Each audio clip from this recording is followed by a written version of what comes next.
guys, welcome back sa ating YouTube channel. So this is it, John Panisan nagbabalik sa ating channel. So ngayon guys, review lang natin itong ESL power amplifier. So ayan guys, yan ang ESL power amplifier. So i-gut check natin yan guys, yung yung laman ni ESL power amplifier. So, dalawang ESL power amplifier. So, itong nasa ibaba guys, yung amplifier na yan is yun ang ginagamit naming pang bass. And then, dito naman sa top portion, yung amplifier guys, is ito naman yung ginagawa naming mid-high. So, tara, let's check.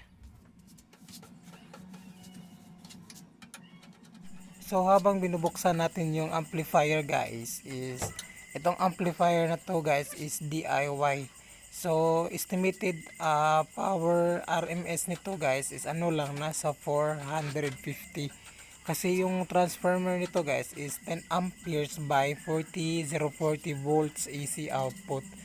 So abangan nyo guys.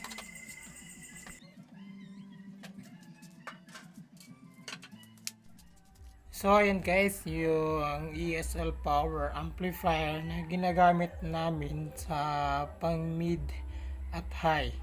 So yung front panel niya guys ay meron siyang volume left channel, at dito naman sa kabila niya ito yung volume ng right channel. So ito yung main switch natin for the power.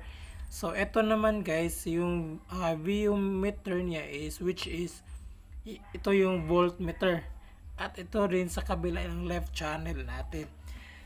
So sa likod naman guys, ito naman yung kanyang likod. Ito yung back panel niya. So meron siyang AC cord, and then fuse protection for the AC, and ito yung outlet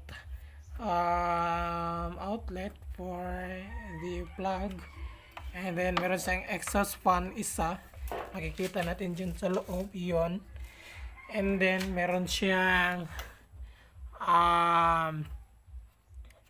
input and then speak on type output speaker.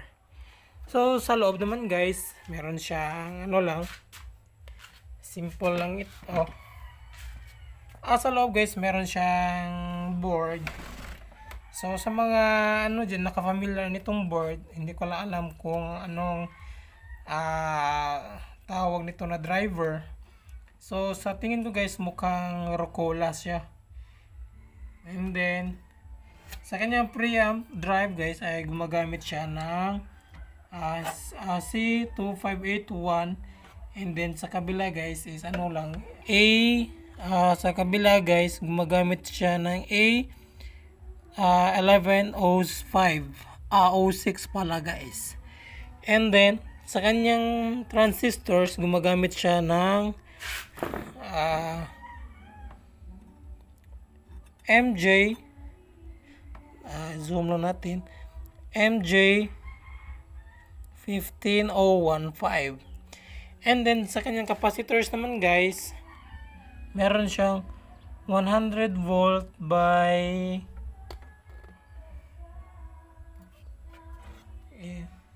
63 pala guys. Sa kanyang capacitor guys, gumagamit siya ng 63 volts by 1000 microfarad. And then sa kanyang naman guys, dito sa kanyang power transformer is lang guys, is meron siyang output na 40 volts AC. And then yung ampere niya guys is nasa 10 ampere. And then yung meron din siyang guys, yung bridge rectifier diode is andito sa gilid, dalawa. And then yan lang guys. So sa mga dyan, mga viewers natin, sa naka-familiar nito sa board na ito, paki-comment na lang below sa ating description box. And then Mamaya sa susunod nating video guys is ano lang natin ito, sa sound check natin kung ano talaga ang kanyang quality. So ayan guys, na-review na natin yung ESL power amplifier natin na ginagamit namin sa pang mid at high. And then sa hindi pa nakasubscribe dyan sa aking YouTube channel, huwag niyong kalimutan i-hit ang like button para sa mga ating karagdagang updates ng ating videos. So ayan lang guys, and see you next my vlog, and God bless, bye bye.